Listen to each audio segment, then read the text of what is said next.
ঢাকার দুই সিটির একটা বড় অংশই সবসময় থাকে ডেঙ্গুর উচ্চ ঝুঁকিতে, আর বর্ষা মৌসুমে প্রাদুর্ভাব বেড়ে যায় আরও কয়েক গুণ।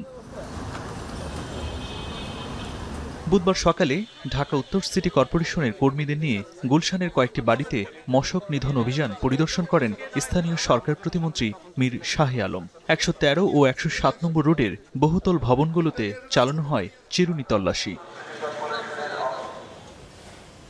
অভিযানে বেরিয়ে আসে উদ্বেগজনক চিত্র। অভিযানকারী দল মাত্র ৬টি আবাসিক ভবন পরিদর্শন করে ৩টিতেই এডিস মশার লার্ভার সন্ধান পায়। এ কারণে চয়েস নামের একটি রেস্টুরেন্টকে ৫০,০০০ টাকা জরিমানা করা হয়। ৭২ ঘন্টা ময়েশ্চার লক সমৃদ্ধ লিলি হুইপড শিয়া মিস্টিক গ্লোয়িং বডি ওয়াশ। শিয়া বাটারের গুডনেস স্কিন রিপেয়ার করে রাখে সফট ও গ্লোয়িং, ছড়িয়ে দেয় লং লাস্টিং ফ্রেগন্যান্স। আপনারা আপনাদের নিজের জীবনের ঝুঁকি না নিয়ে নিরাপত্তার জন্য আপনারা একটু আপনাদের বেলকুনি, টপ, ছাদ, নিচের অংশগুলো পরিষ্কার পরিচ্ছন্ন রাখবেন। এই টাস্ক ফোর্স করা হয়েছে অভিযান পরিচালনা করার জন্য অ্যাডিস মশার উৎসস্থলগুলি, সোর্সগুলি দূরীকরণের জন্য যে কার্যক্রম, এটা আমরা অব্যাহত রাখব।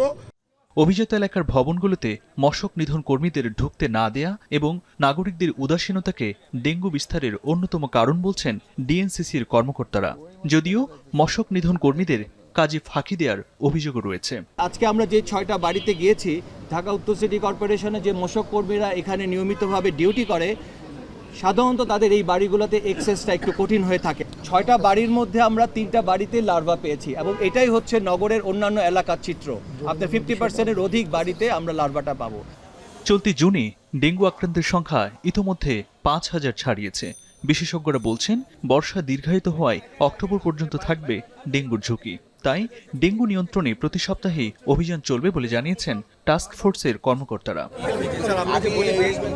ইমদাদুল আজাদ, এখন, ঢাকা।